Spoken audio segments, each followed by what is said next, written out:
I want to be able to wipe my own bum, feed myself. Actually, people who exercise have much higher chance of longevity. Guantanamo Bay prisoners that were held, and we were reenacting that. So we were held for 3 days. And I've seen him with two separate kids on each hand before. It's quite funny. yeah. Come and join in January, a whole month free. Funny Universe Podcast. Funny and tragic stories and their spiritual life lessons. And today we have... My name's Shep, Adam Shepherd. We are in Sweet Track Fitness today, and that is the CrossFit just down the road from me in Glastonbury. So, Shep, what brought you here to Glastonbury? Been here about 12 years. Originally an ex-girlfriend. Oh, really?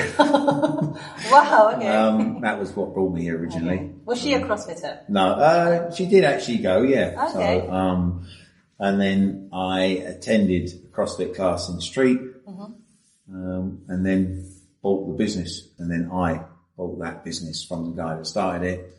And what really brought you to do CrossFit and continue to do so?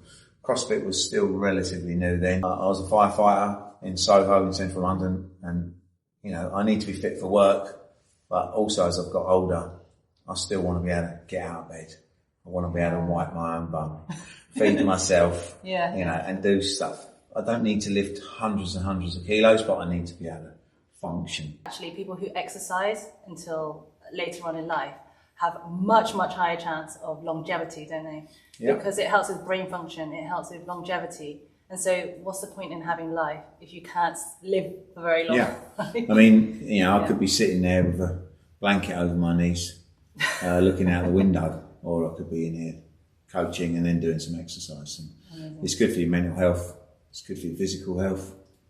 So it's a win-win. Yeah.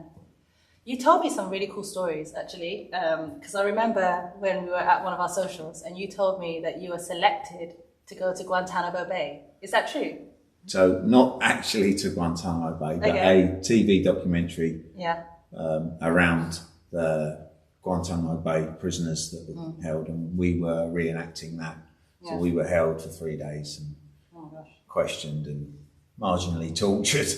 If you torture someone enough, they will agree to absolutely anything. Any information you get from that person will be pretty useless.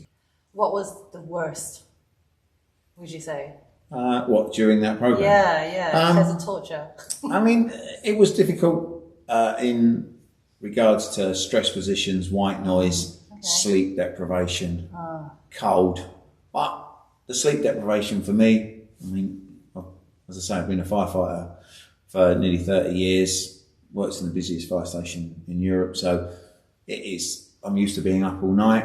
The cold was pretty difficult, and being hungry, and them just playing mind games.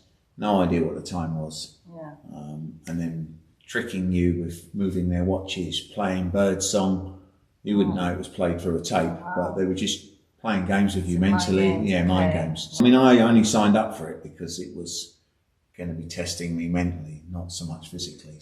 So you talk about sleep deprivation. If you sleep for long enough, normally you need, they say, 7 to 8 hours of sleep to get the spinal fluid to go up and wash the amyloid fluid from and the amyloid protein from your brain neurons, because sleep deprivation affects memory, doesn't it? Yeah.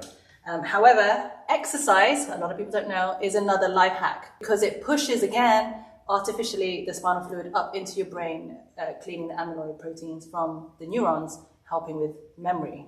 I'd come back off night shifts and I'd be in here coaching and then training, and as tired as I was, it definitely helps. A mum's just having a baby or just had a baby, they'll bring their kid, and Shep would sometimes carry the babies around. It's a really good gym for mums who want to get back into shape or still want to stay in shape while they're pregnant.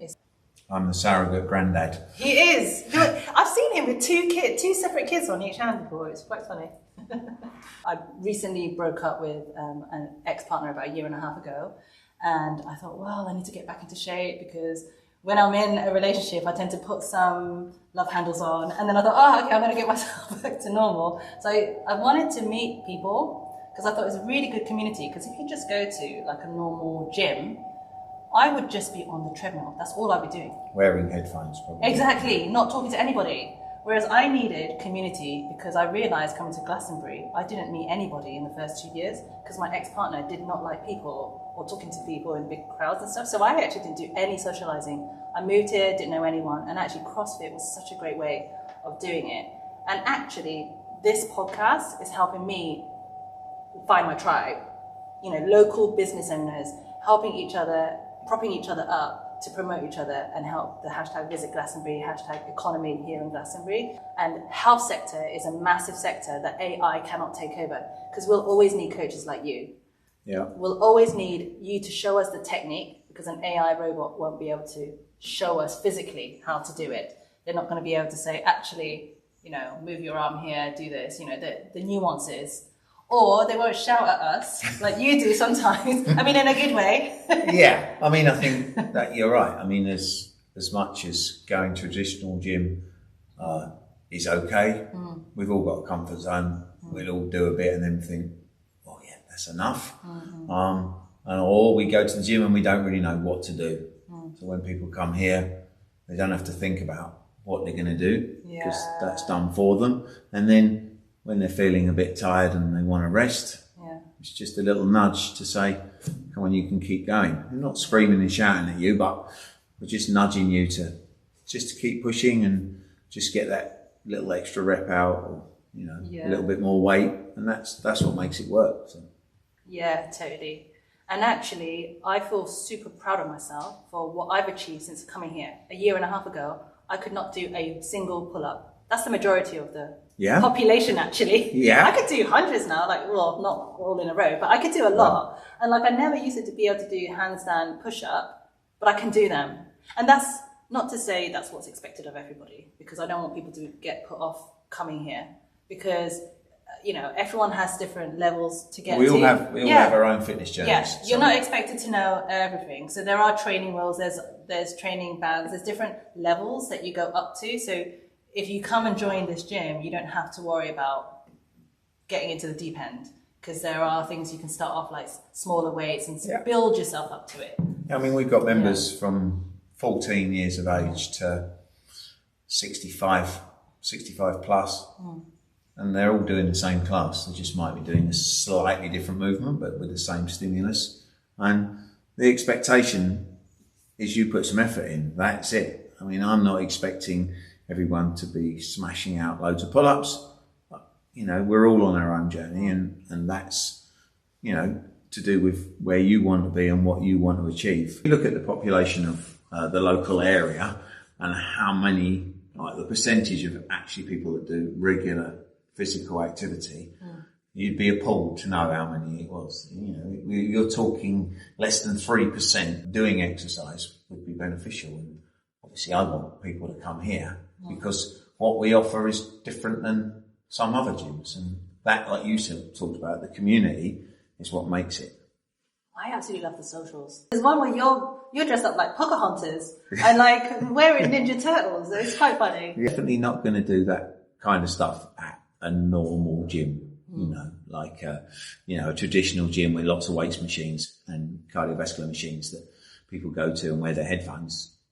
They might grunt at one another, but that's about as good as it gets. Where here, everybody knows everybody's name. I know every member's name. There was another coach, Daisy, was saying how she's been to lots of different CrossFits, and she said this one is the best in the whole region because of the people. You have to have something as a coach. I mean, you could be the most scientifically qualified coach in the world, but if you can't engage with the people, then you're gonna keep their interest for about 3 minutes. And I do care about the people in here, and I love seeing the progression. I was only talking this morning to one of the other coaches about the rewards from seeing someone benefit. 2 free sessions. I mean, in January, there's going to be a whole month free. Yeah. Come and join in January, a whole month free. Amazing. So if you're looking at getting Christmas present subscriptions, come on, get your family members like gym subscriptions, because a lot of people want change, but they need to be the change they want to see. Visit Glastonbury, the heart chakra of the world, where you can be your authentic self at healthfreedom.uk.